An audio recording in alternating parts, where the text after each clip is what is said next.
Good evening. My name is Erin Stoyle-Mulholland, and on behalf of the Center for Ethics and Culture, I welcome you to the third installment of the Fall 2013 Catholic Literature Series. Every fall since 2002, the Center for Ethics and Culture has sponsored this event, featuring 4 lectures focused on literature in light of Catholic tradition. The series sprang from the Center's desire to expose the Notre Dame community to the richness of the Catholic literary heritage. The Center for Ethics and Culture hopes to examine the role literature plays in our society and provoke thoughtful reflection within the university community. For this year's Catholic Literature Series, we chose to focus on children's literature. Though most undergraduates probably grew up reading or hearing children's literature, few have explored the unique ways in which it captures imagination and innocence. This series is focused on individual works of children's literature and explored the significance of our children's literature in our society. Tonight's lecturer is Maggot Cox Gurdon. Maggot Cox Gurdon has been the children's book reviewer for the Wall Street Journal since 2005. Her work has also appeared in numerous other publications, including the Washington Post, the Washington Examiner, the San Francisco Chronicle, National Review, and the Weekly Standard.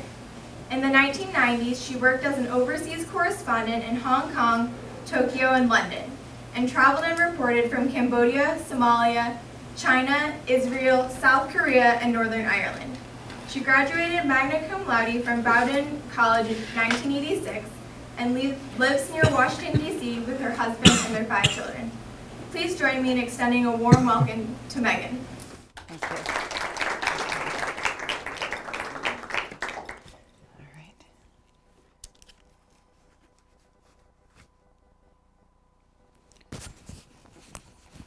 Okay, how's that? Can you all hear me? Excellent. You probably could hear me without this. Anyway, I have a loud voice, but. On a June evening, about 2.5 years ago, the whole country was talking about a New York congressman called Anthony Weiner. He had been thrust into the public eye, you might say, when the lascivious photograph of his private parts was sent to a co-ed. He didn't mean to send this picture to the college student. His cell phone had been in his pocket. It had accidentally gone off, and then tweeted his private parts. Wienergate was the #1 trending topic on Twitter that day. And I happen to remember this because the #2 topic on Twitter that day, almost as frenzied, but not as funny, had to do with an outrageous attack on young adult literature written by me. Funny thing is, I wasn't trying to attack. I thought I was just pointing things out, but the headline writers gave the piece the title, "Darkness Too Visible."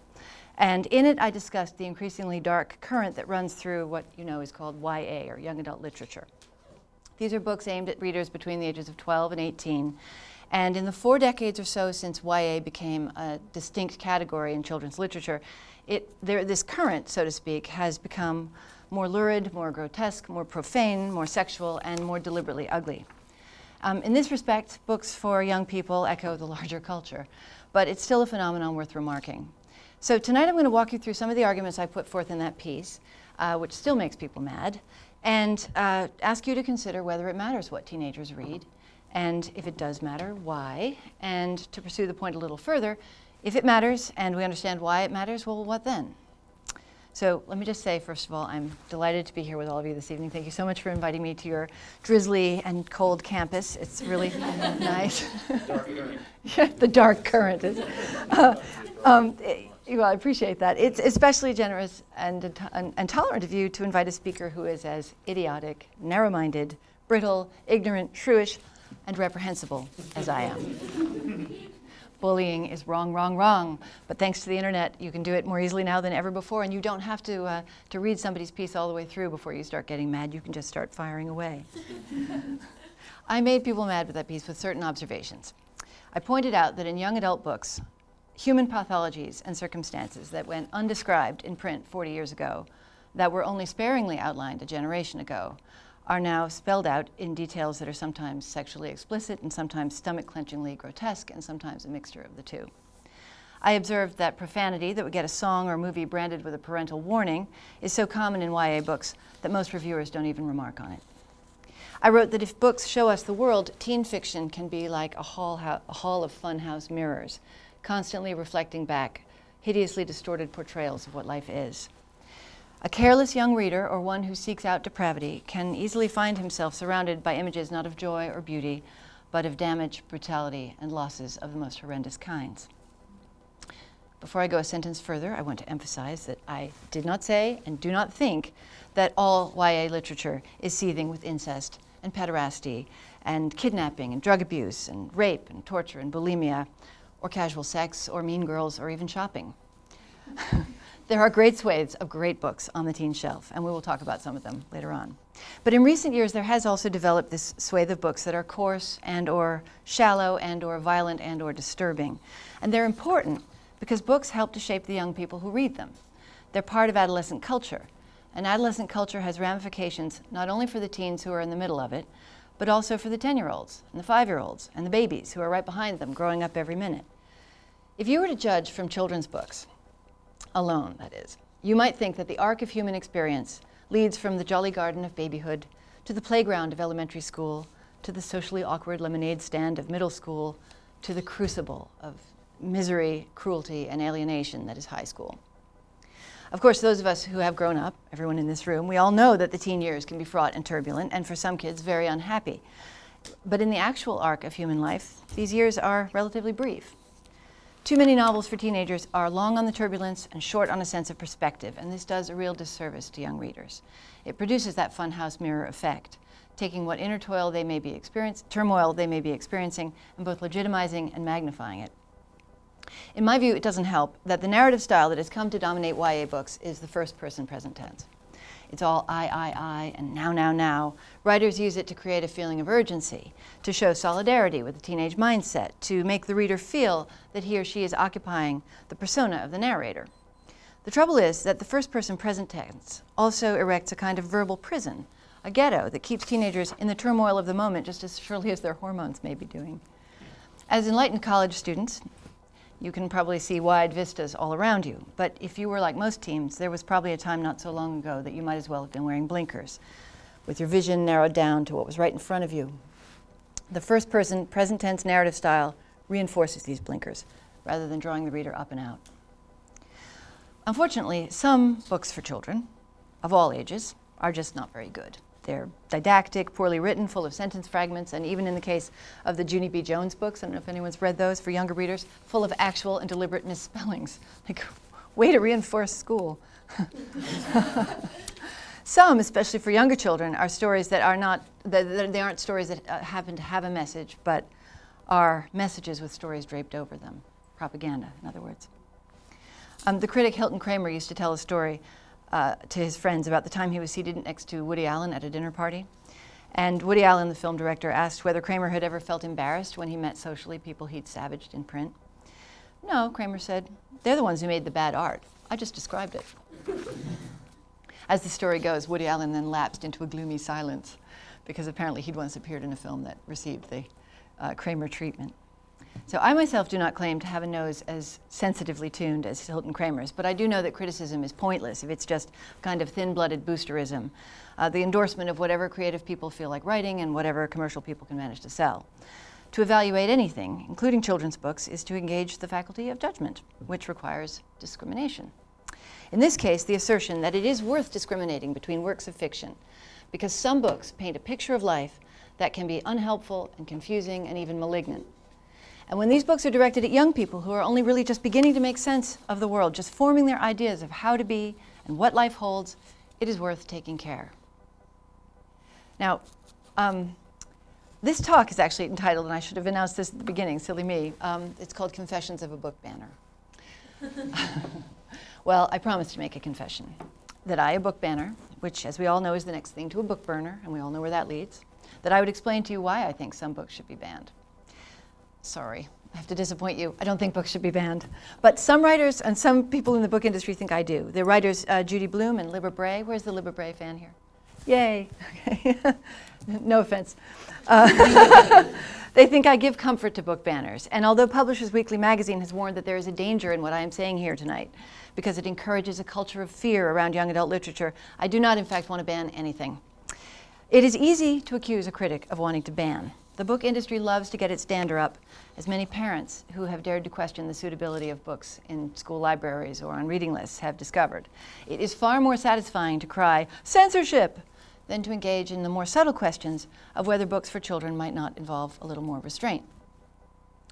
I wish people in the book business exercised better taste. I wish that adults did not feel quite with such urgency that they must validate every spasm of the teenage experience.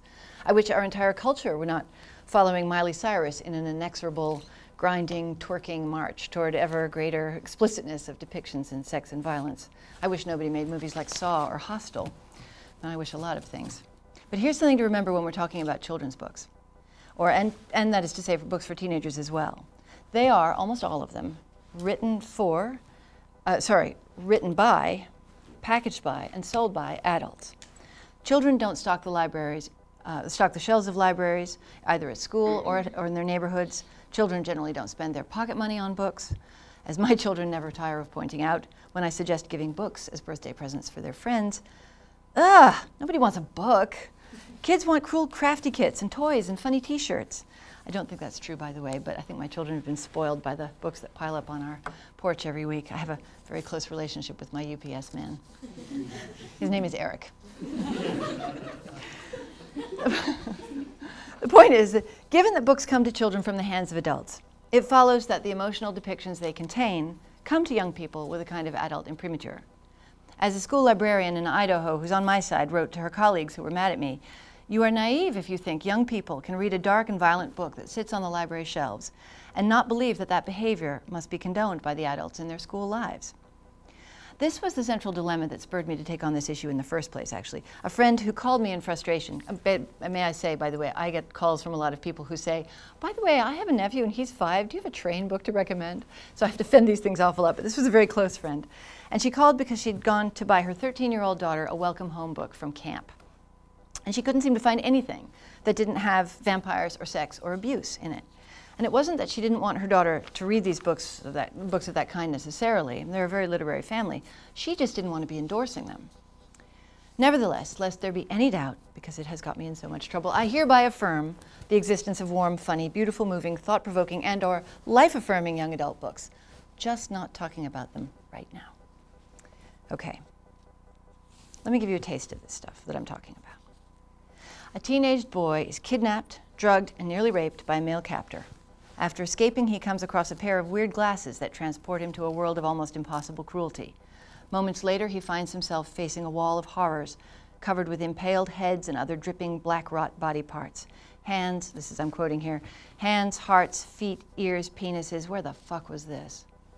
That's from Andrew Smith's 2010 novel, The Marbury Lens. A girl struggles with self-hatred and self-injury. She cuts herself with razors secretly, but her secret gets out when she's the victim of a really sadistic sexual prank. Kids at school jeer at her, calling her cutter slut. In response to her humiliation, we read, "She had sliced her arms to ribbon, but the badness remained, staining her insides like cancer. She had gouged her belly until it was a mess of meat and blood, but she still couldn't breathe." That's from a 2011 novel called Rage by Jackie Morse Kessler, by Daria Sadnowski. It's a 2008 novel called Anatomy of a Boyfriend. They praised it for dealing in modern terms with the real issues of discovering sex for the first time in a responsible way. Random House, which published it, gushed about the character's heartbreakingly honest voice as she recounts the exquisite ups and dramatic downs of teenage love and heartbreak. The author's books, we're told, are sure to resonate with readers of all ages.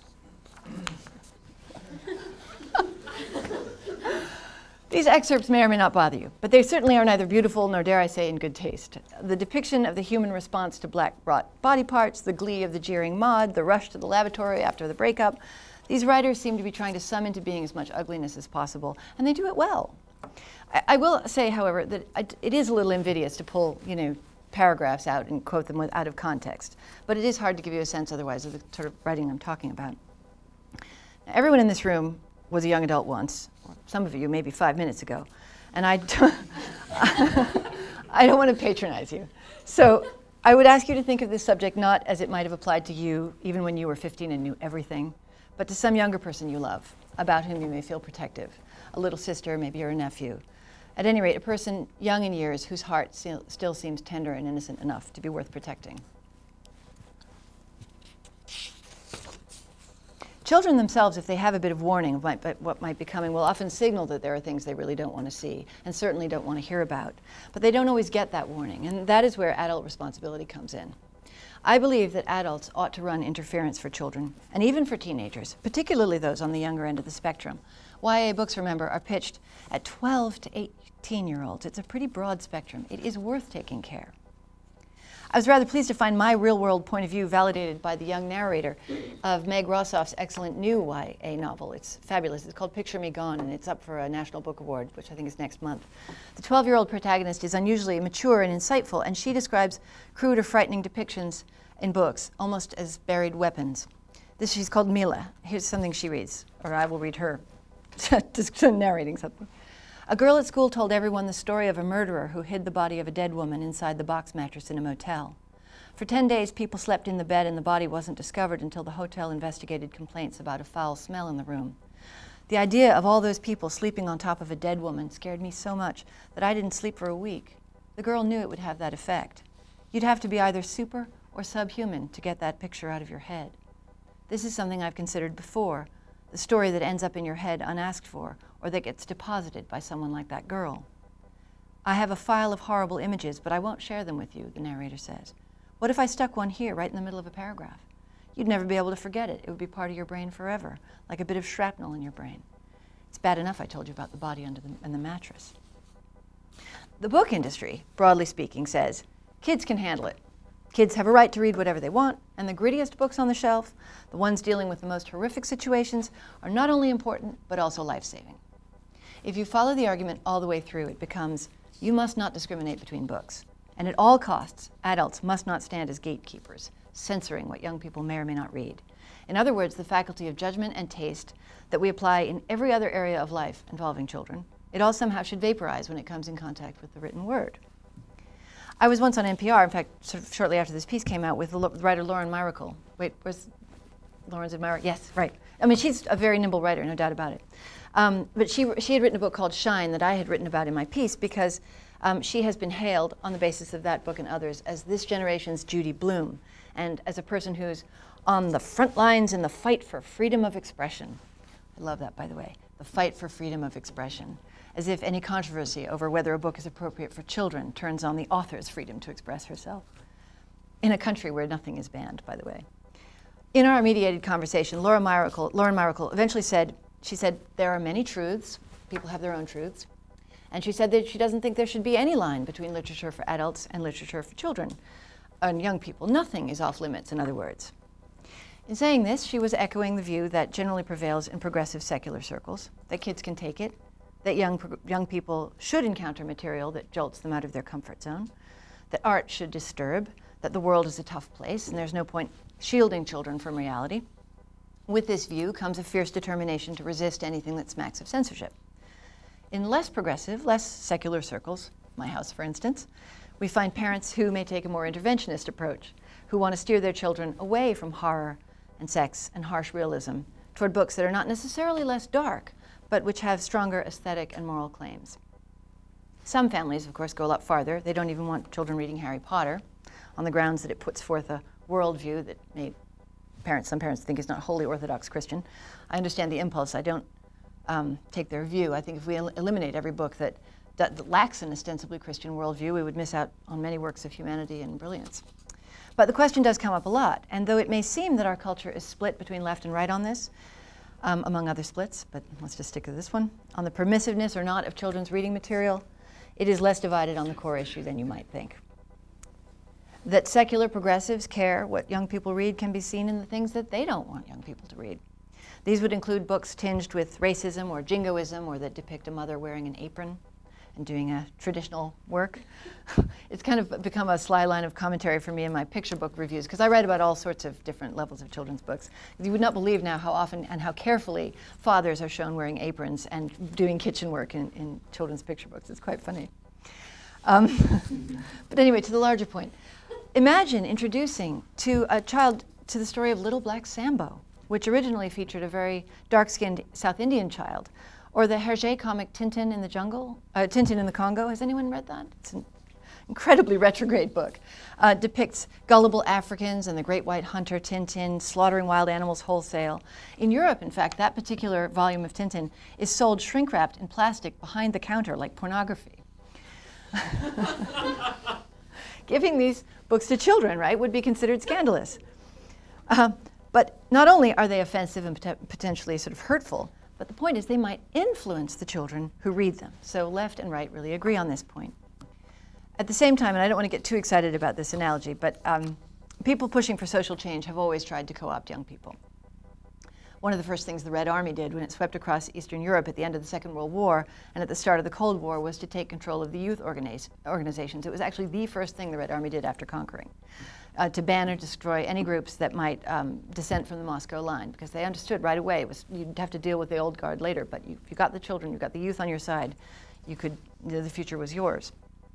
And by interesting coincidence, it was a few years later that American leftists, creative people who were finding a hard time in the Cold War atmosphere, finding jobs in other lines of work, a lot of them went into children's books, actually.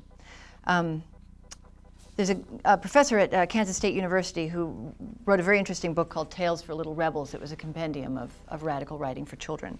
And in the foreword to that book, he said that red hunters, he called them, who were very vigilant in all other lines of creative work, thought that children's books was it was basically women's work, and so they didn't pay any attention, didn't scrutinize it at all. And among the writers who went into that line of work, notable left-wingers, was Dr. Seuss, who once said he was as subversive as hell, Crockett Johnson, who wrote Harold and the Purple Crayon, and his wife, Ruth Krauss, who wrote the 1952 classic A Hole Is to Dig, illustrated by the very young Morris Sendak. It was his first book. Ruth Krauss was absolutely open in her belief that children's literature was an ideal means of putting left-wing ideas into young minds, or so she hoped. What we read has power in our lives. It furnishes our minds. It affects us. How it affects us is not so easy to quantify. When I was a little girl, I read Dr. Seuss.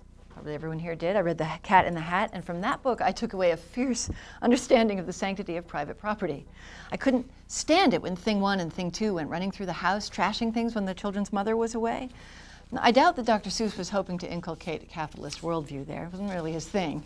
But in my case, that's what happened. The book had an influence. Books generally do. And it shouldn't really be controversial. I mean, we know that adults are moved by what they read and hear and see. May I present to you the $500 billion advertising industry? Why wouldn't children and young people?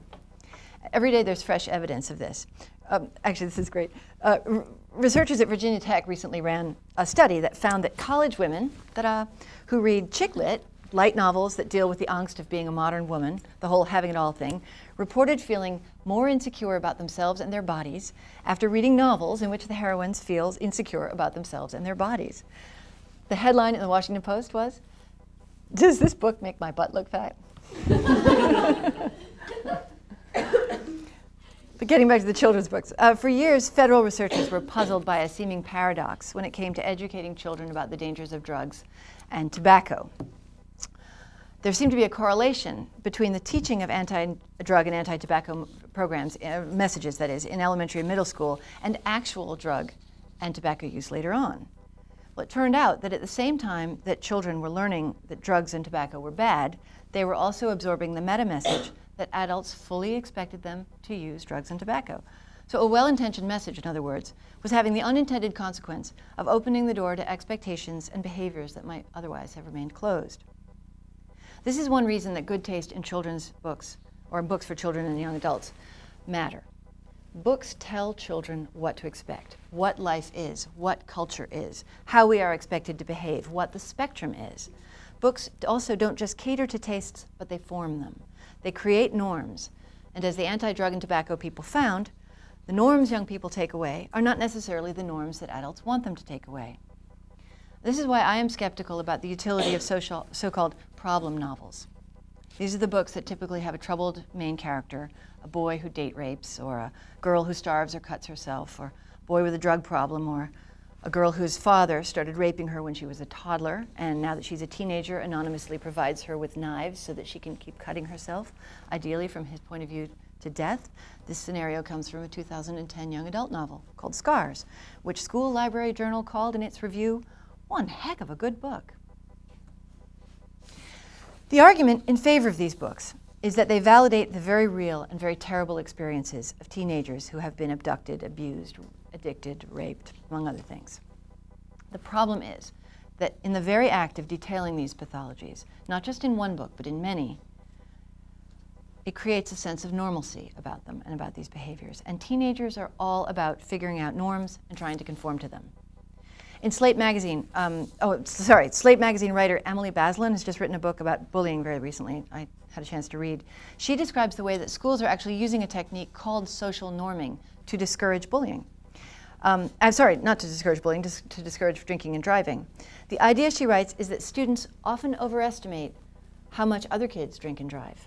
And when they find out that it's less prevalent than they think, outlier behavior rather than the norm, they're less likely to do it themselves. The same goes for bullying, apparently. When kids understand that cruelty isn't the norm, she says, they are less likely to be cruel themselves. Now, isn't that interesting? Okay, you say, but come on. Books for kids have always been dark. What about Hansel and Gretel? I mean, the witch imprisons 2 children who've been abandoned by their parents and plans to eat them. What about the so-called classic Beowulf? What about the scene where he sneaks into the Danish camp and starts eating people? Okay, here's a bit from Beowulf. I know it's a favorite book amongst some of the people I dined with this evening. So this is from Michael Morpurgo's translation. And talk about gore. The monster snatched up the first sentry he saw and simply tore him apart, bolting his flesh in great gobbets, gnawing and gnashing on his bones, stripping the meat, sucking the veins, until in moments nothing of the poor helpless man was left. Not a hair of his head, not a hand, not a foot, not a nail. It's almost as gruesome as high school in a YA novel. And fairy tales can be very scary. But children can approach this kind of work at arm's length as a kind of allegory. The writer Adam Gidwitz has just published the 3rd in a series of absolutely brilliant, conversational, also slightly controversial, and incredibly bloody retellings of the Grimm fairy tales. The latest book is called The Grimm Conclusion, 2 M's. He tells a story that gets at the meat at why these ancient stories or old stories are good in a way that some realistic fiction just isn't, precisely because they are not realistic. Gidwitz used to be a teacher, and he says he once taught a 6-year-old girl who suffered from insomnia that was only cured when her mother stopped letting her watch the news right before bedtime. Profiles in good mothering. The child was upset about hearing about horrible things that were really happening in the world, fires and assaults and deaths, right before she went to sleep. Yet this same child absolutely loved the Grimm fairy tales. And she's not alone in this. Why is that? Gidwitz says it's because these stories signal clearly to children through simple, matter-of-fact descriptions of unearthly events and keystone phrases like once upon a time that the land of the fairy tale is decidedly not the external world. The land of the fairy tale is deep inside. As Gidwitz put it, the real Grimm fairy tale takes a child's deepest desires and most complex fears, and it reifies them, physicalizes them, and turns them into a narrative. The narrative does not belittle those fears, nor does it simplify them, but it does represent those complex fears and deep desires in a form that is digestible by the child's mind. To pull back a little, a fairy tale won't normalize pathology or establish broad expectations of how the world is or how one ought to behave the way a realistic novel might. The same goes for Beowulf, of course, that most gory of bedtime stories. The young person reading Beowulf or having it read to him is absorbing the rhythms of one of mankind's greatest heroic epics, one that explicitly reminds us that our talents come from God and that they are not, as you might say, our own. As a fighting man, Beowulf is a divine agent. His victories are in God's name, and there's nothing trivial about a classic like Beowulf, nothing forgettable. Even with the blood and guts, it won't make a young person callous. It may even help to civilize him. The English philosopher Roger Scruton has written at length on what he calls the modern flight from beauty, which he sees in every aspect of our contemporary culture. It is not merely, he says, that artists, directors, musicians, and others connected with the arts, and here we might add YA writers or some of them, it's not merely that they are in a flight from beauty, but there is a desire to spoil beauty, for beauty makes a claim on us. It is a call to renounce our narcissism and look with reverence on the world. You can go to the Palazzo Borghese in Rome and stand before Caravaggio's painting of David with the head of Goliath, and you are looking at horror, but you are not seeing ugliness. The light that plays across David's face and bare chest, that slants across Goliath's half-open eyes and mouth, it transforms the scene into something beautiful. The problem with many of the darker offerings in young adult literature is that they lack this light, this transforming and upward-lifting quality. They take difficult subjects and wallow in them. And I suppose this is where it comes down to bad taste. I mean, wallowing in anything is a kind of gluttony, an orgiastic lack of restraint, and it's the very mark and brand of bad taste. Writers of edgy teen fiction believe they are depicting not bad taste, but the truth. And they defend what they're doing on the grounds that because bad things are real, novels about them can have a therapeutic effect on the young people caught up in that reality. In response to my criticisms, the writer Sherman Alexie has written a rebuttal entitled, "Why the Best Kids' Books Are Written in Blood." He asked, does Mrs. Gurdon honestly believe that a sexually explicit YA novel might somehow traumatize a teenaged mother? Does she believe that a YA novel about murder and rape will somehow shock a teenager whose life has been damaged by murder and rape? Does she believe a dystopian novel will frighten a kid who already lives in hell? Well, of course I don't. I also don't believe that the vast majority of 12 to 18-year-olds are living in anything like hell. And those who are, does it really serve them to give them more torment and sulfur in their stories? The journalist Ta-Nehisi Coates, I've always afraid I'm going to mispronounce his name. He writes for The Atlantic and sometimes for the New York Times. He's described what it was like growing up in Baltimore at the height of the crack epidemic. It was all guns and drugs and crazy people everywhere. He once wrote, on an average day in middle school, fully a third of my brain was obsessed with personal safety. I feared the block 10 times more than any pop quiz. My favorite TV show in those days was The Wonder Years, when Kevin Arnold went to visit his his lost-found love, Winnie Cooper. He simply hopped on his bike. In Baltimore, calling upon our Winnie Coopers meant gathering an entire crew. There was safety in numbers. Alone, we were targets. So here was a kid actually living in hell, but he didn't want more of it in his entertainment. He wanted to escape into a world where kids were safe and happy and where you could just hop on a bike. Now, it is true that there is no drama without conflict, no light without dark, no redemption without sin or a fall first. So when I critique books, I'm not looking for stories that present a sanitized or idealized world, or even happy endings, though even the most lurid novels tend to try to make a stab at that. I'm looking rather for books that lift the reader up and out, or that open a door into the past, or that cast a light on a physical or emotional landscape grander than than the Hobbesian high school struggles of the modern texting solipsistic first-person singular blinking wearing adolescent. In other words, books for young readers that work like the best novels for adults, that respect the fragility of the human condition, that probe the mysteries of the way we are, even to ourselves, books that cast a lovely slanting light, even when what's being illuminated is the face of a dead Goliath. Also funny books, I look for those too. Sometimes, as in the novels of John Green, and some of you I know have read The Fault in Our Stars, the latest John Green, sometimes you get both of those things at once. You get to laugh at the same time that tears are rolling down your face. It's really rather lovely. So we're engaging at dinner before this in a conversation about books we'd read, and sometimes there's crossover point, and sometimes you've never read somebody else's favorite book. But I'm just going to mention a few of the books from the last few years that I think really hit the mark in terms of the Goliath and light slanting idea. One is this book, Picture Me Gone by Meg Rossoff, which is up for the National Book Award. One is a book about a Lithuanian family deported to Siberia called Between Shades of Grey by Ruta Sepetys. There's a brilliant trilogy by Patrick Ness called The Chaos Walking. It takes place on it's essentially a war trilogy, but it takes place on a planet that's been colonized by humans. There's a wonderful romantic trilogy by Ali Condi, Matched, Crossed, and Reached.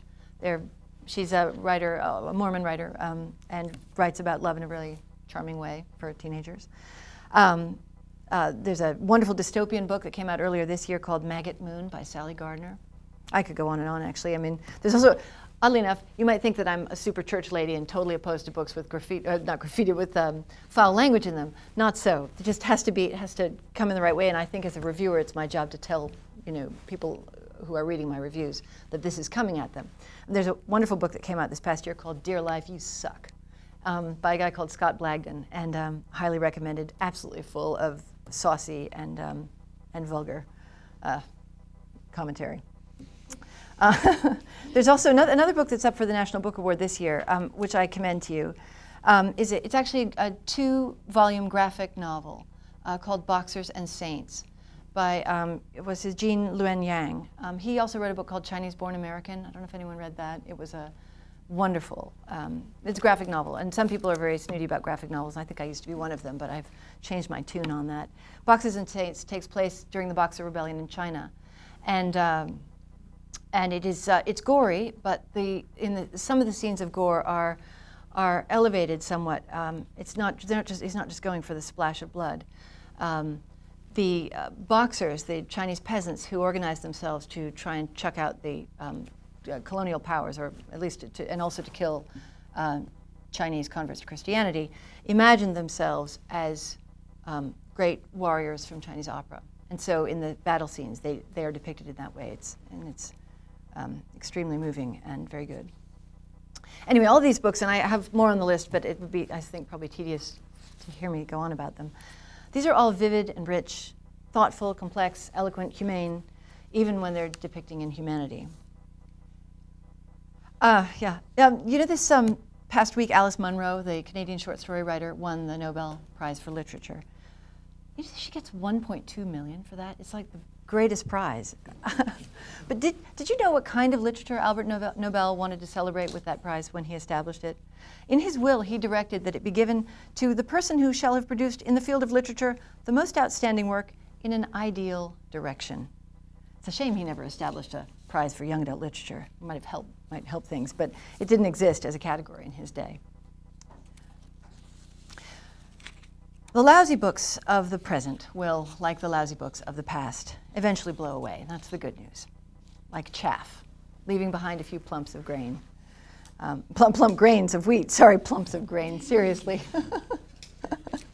I'm looking for those plump grains of wheat all the time in what I do, and every so often I think I find one. But as I often say to my children, only time will tell, and time hasn't had a chance to tell me yet. But it doesn't mean the lousy books won't leave a mark. Unfortunately, like so many aspects of culture, the damage that bad books can't be easily measured. It's more of a thing to be felt, a coarseness, a sorrow, an opportunity cost.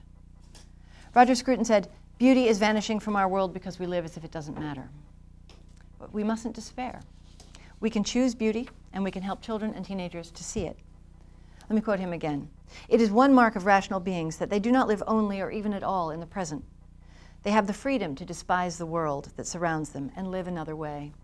The art, literature, and music of our civilization remind them of this, and also point to the path that lies always before them, the path out of desecration, toward the sacred and the sacrificial." I began tonight with Congressman Anthony Weiner.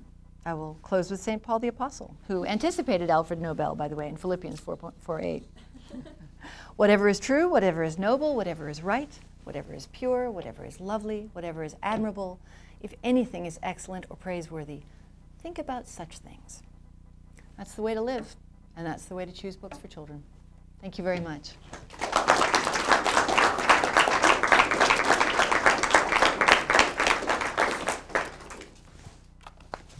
We'd like to open it up for questions now. Sure, absolutely.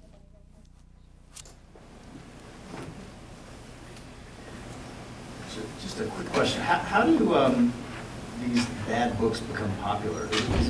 You said it's made an important point that children aren't the ones that are out there trolling libraries, not stocking shelves. Yeah. Obviously, there's an industry that exists. Yeah. That probably focus groups things and pushes them, and then have tie-ins with movies and all the other sort of things. Mm. To what extent is the sort of flood of bad books and the content driven by the industry itself?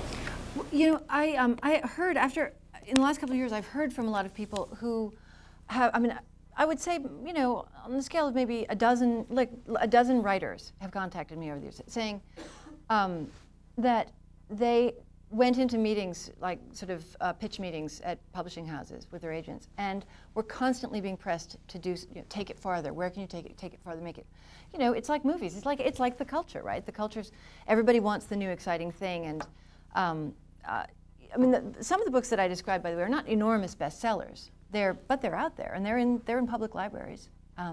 There is a very strong, belief among some people that all books are good books, right? That you can't discriminate unless you come to Mein Kampf or something, right? Then people seem to be able to draw a line under books like that. But essentially, works of literature everyone should be able to read them, and people scoffed at Tropic of Cancer, and look what a classic that is, right? But and it's true that the books that shocked us in the past don't even remotely shock us now. Who here would be shocked by Lady Chatterley's Lover, right? It was at odds with its culture. It surprised everyone, and the culture moved in that direction. So, it's that mysterious and organic process that takes place. But it's also worth remembering these are commercial entities, and they are trying to sell books. And I also would say, and to be fair, that many, many people in the book industry are, people who love books and who care about literature and care about the power of the story, and just want to tell good ones. But there's a lot of room, as there is in any line of any product line, anything that exists. There's always someone who will buy the cheaper version of things. And look, we all of us human beings, right? We're drawn to freaky stuff. We're interested in it. We see a crash on the highway. There's that phenomenon known as rubbernecking. If we didn't find it tempting to look at scenes of gore or distress, then it wouldn't be a traffic phenomenon. And I think that same sort of thing holds true in in this world. But it's also, I've over the course of time talked to many people, and the thing is that what often happens is that the time of life that people are engaging, that is to say, any given family is engaging with young adult literature, is relatively brief.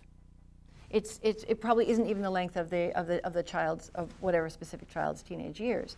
There's a point at 14, 15, they may start picking these things up, or maybe at 12, depending if it's a precocious child. And parents then, I hear from parents a lot, oh my gosh, what do I do? I'm scared, this book upsets me. The librarian says we have to have it. There's a great deal of tension between parents and the book industry and librarians, and generally. There are many librarians who are also completely simpatico with more protective parents. But there's a lot of push and pull on this stuff. Thank you for your columns. I read your articles in the Wall Street Journal most weeks. They're useful in selecting books for my children. My question is, are you the only person in this field who thinks the way you do? Because I don't see similar reviews in other publications. I remember that controversy from a few years ago. I don't know of anybody else, I have to say. And it actually gives me courage sometimes, because I will also say, it's interesting, you'll all find this in your professions when you go out to them. There can be pressure to conform that is so subtle, that you want to be with the cool kids, and it would be a whole lot easier to be with the cool kids and get invited to a whole lot more things if I wasn't an irritant. But I think of that sometimes. I don't know of anybody else who writes this way.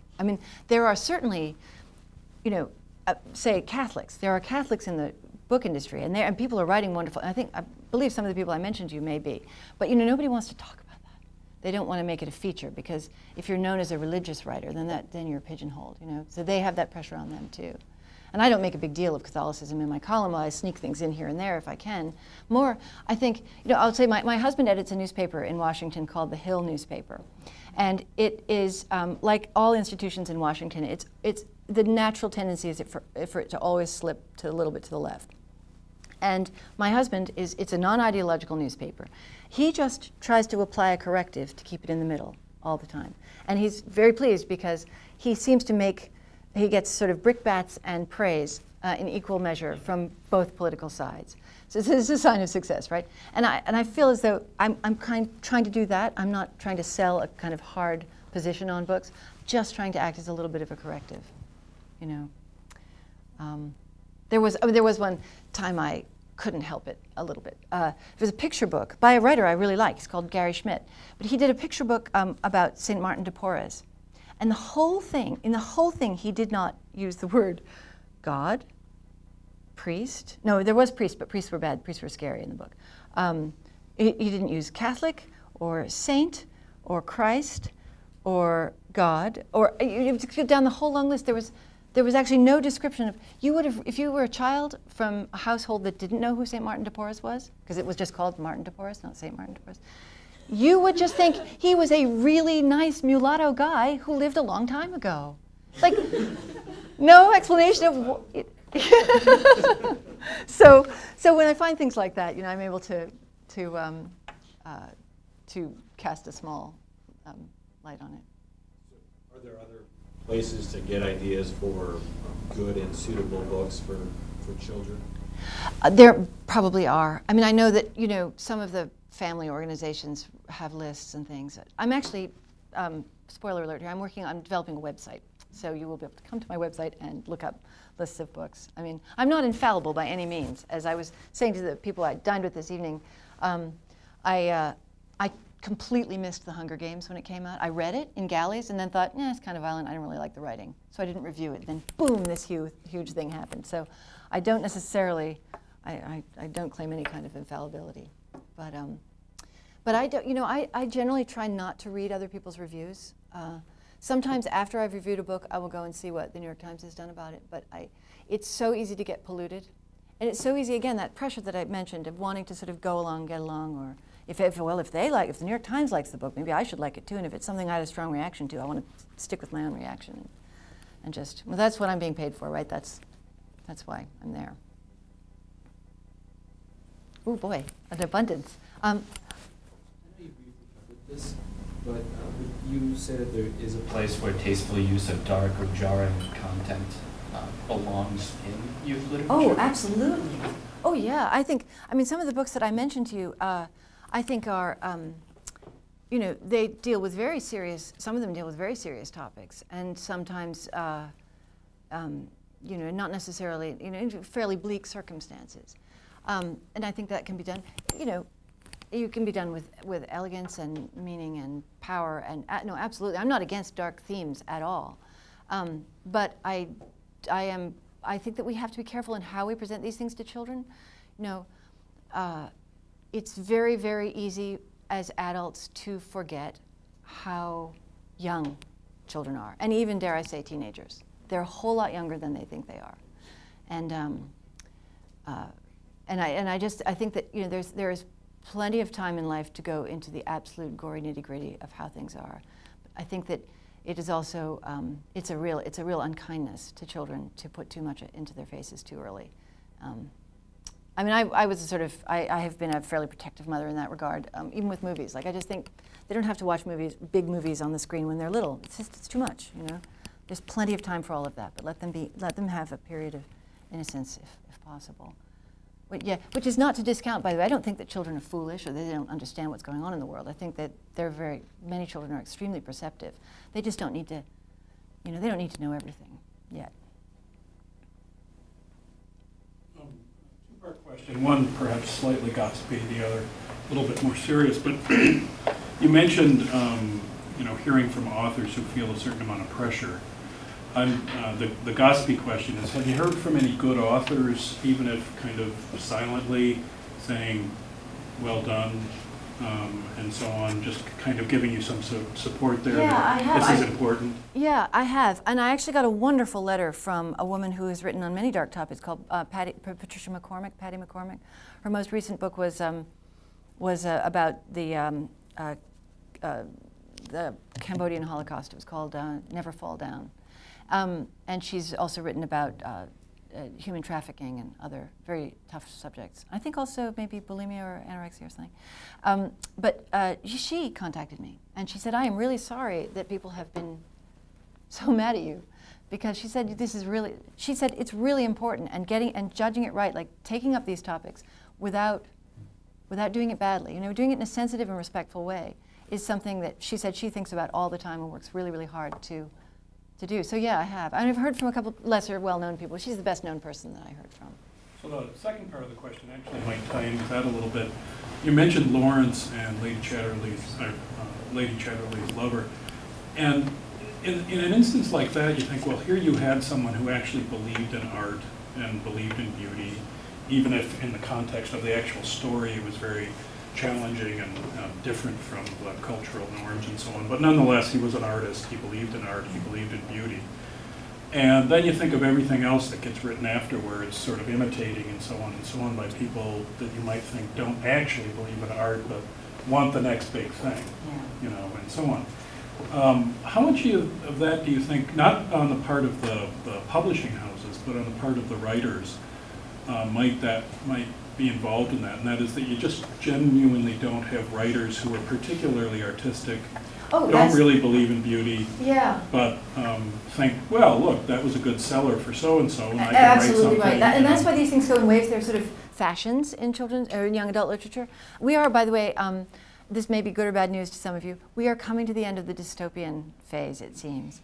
I kind of secretly like dystopia, I have to say. But well done dystopias. But no, there's been such a glut of those books, and absolutely the Hunger Games. I mean, Harry Potter spawned 1,000, fantasy series or attempted fantasy series, and the Hunger Games, which, as I was saying earlier, was kind of it didn't start the dystopian rage at all, but it was sort of there up on that there's been lots and lots of similarly or books inspired by the success of that book. Because again, it's people are writing for a market, and it does function. I mean, there are wonderful works of art, but then there are also it's stuff produced like it's pulp fiction, right?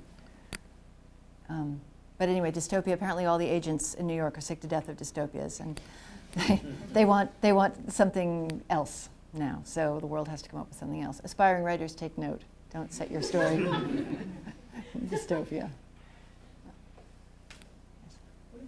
For our kids, that a lot of excellent books that are 30, 40, 50, 60 years old. Is there ever an appropriate place in your column, which we read actually, looking for good suggestions, where you can sort of give a nod to those, maybe a reprint, or there are some outstanding, and they do have good conflict and some challenging situations, but people don't know about them anymore unless they're looking at the Newbery shelf at the library, and then they're mixed in with a bunch of the recent Newberys, which aren't necessarily that great. Yeah, that's true. That's absolutely true. Yeah, there is some. I mean, there's been some interest in. There's a publishing imprint that has just. And these are books. These are not books I know. And unfortunately, for some reason, there was a snafu with the mail, so I never got my copies. I still haven't actually read the first of their books that came out. What are they called?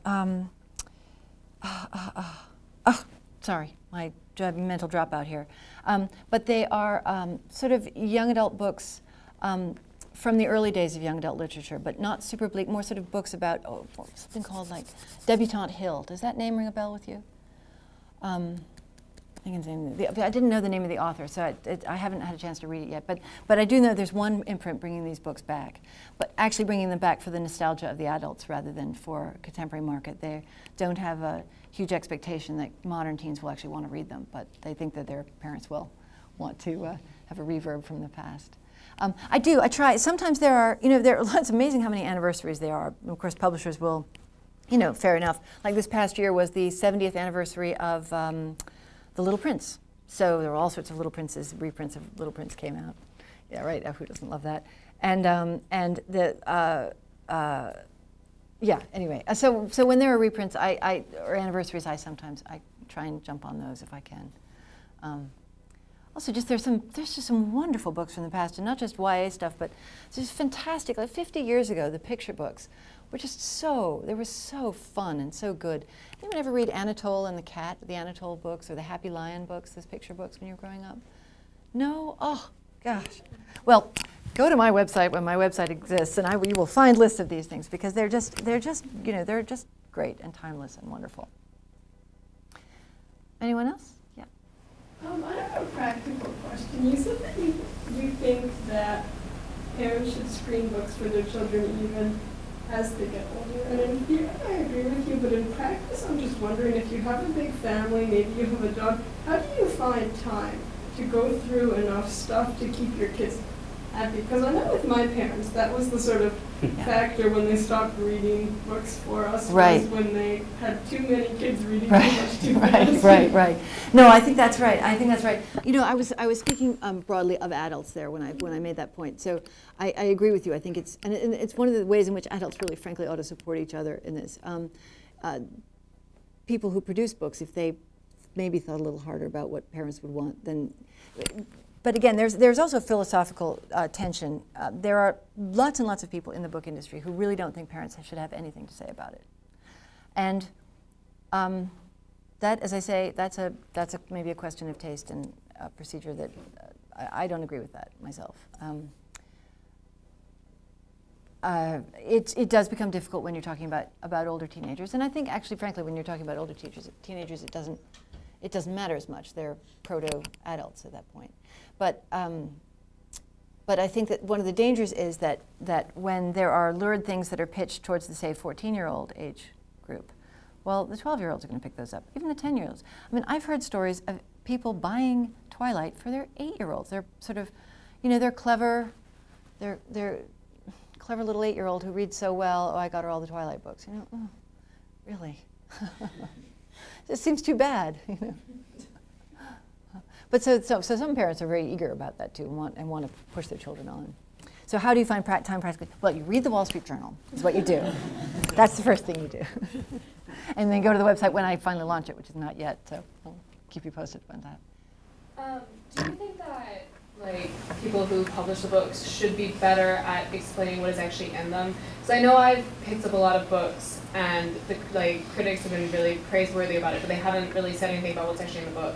And I discovered that I didn't, like some of the stuff I just didn't agree with. So do you think they should be more like specific about what is in it? Because I feel like a lot of parents, when they found out what was specifically in it, wouldn't give it to them. Yeah. So do you think it should be up to people who actually publish the books, like on the back, like say that there is specific content in here? Yeah, I don't think that's such a bad idea. I mean, I've never sort of specifically called for that. I know that when I originally wrote this piece, people said, "What do you want? Do you want a rating system? What do you think this is? What do you?" But there, in some collaborative way, I think that would be a good idea because I know exactly the thing you're describing, and that's why in my reviews, and sometimes I feel like it might be kind of tedious to the reader, but say, "Ooh, parents alert! There are some swear words here." It's like it's uncool to say that, but at the same time, you need to know if you're buying.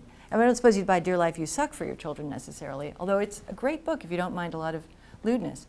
And I don't, so it was great for me. But yeah, I mean, I think that's also the job of the reviewer. And I cited a couple of these things. Even the paid reviewers for the library journals aren't necessarily, they'll use phrases like this, this challenging read, or this demanding or edgy. Well, that's librarian talk. It's not, doesn't necessarily reach, the people who are picking it up and looking at it in the bookstore. Just a follow-up on that. I don't know how much of this goes on amongst reviewers. I'm sure it does a little bit.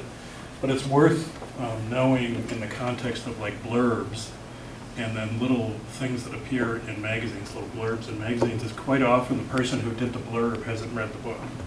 I mean, that happens all the time. I know. And it happens in every area of writing and so on and so on. And I don't know, does it happen a lot, do you think, in reviewers? Because it happens all the time. Yeah, I've heard. In the things you read on the book.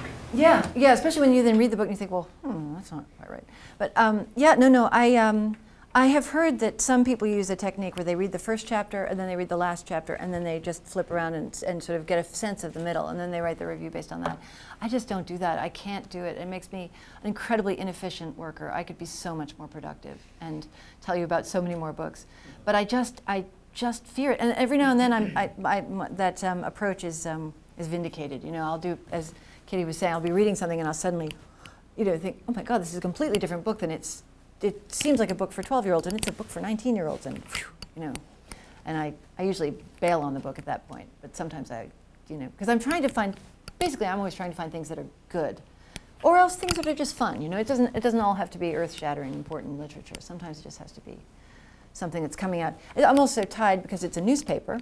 I'm tied to the news, that is to say, when the books are actually coming out. So I generally don't write about books that came out 3 months ago, and I don't write about books that are coming out 2 weeks from now. It's usually books that are coming out right now, or thereabouts. Are we running out of time? Are we okay? One more question. All right. Okay. Is there something particularly good about YA literature that should kind of have us prefer those books over the classics for young people in that age group? Or should we just give them like the Robinson Crusoe and the Treasure Island and Count of Monte Cristo and Jane Austen to read? Well, I still haven't read Count of Monte Cristo, by the way. I have to read it. But no, I mean, I think there are, it's like contemporary fiction, right? We can be satisfied all day long reading the books of the past, and that is great. But sure, why not? I mean, I think there are some really fine books that are written, and their artistic merit means that they are worth, time and attention. And I think that also it's temperament and personality. Some people just love the first person. They don't, one of the characteristics of young adult books tends to be that the protagonist is roughly the age of the person who's reading the book. Some people really love that. It really matters to them. It's hard for them, or maybe not as appealing for them, to step out from that and read about perspectives from a radically different one. So for those people, it's a wonderful way to enjoy literature. So, and I do think some of the books, I think people will be reading Between Shades of Grey, which I mentioned, the unfortunately named Between Shades of Grey, for a long time. It came out at virtually the same time. We were saying at dinner, one of them had a necktie on the cover, and the other had a bit of barbed wire, so it could have, But the barbed wire was actually a labor camp in Siberia. It's a different theme, really. But so yeah, so I'm not anti-YA literature at all, and I think some of it's wonderful. But I think that sometimes it gets untethered from the people it's actually serving, or should be serving. Thank you so much. Okay, well, thank you all. Thank you so much. Thank you.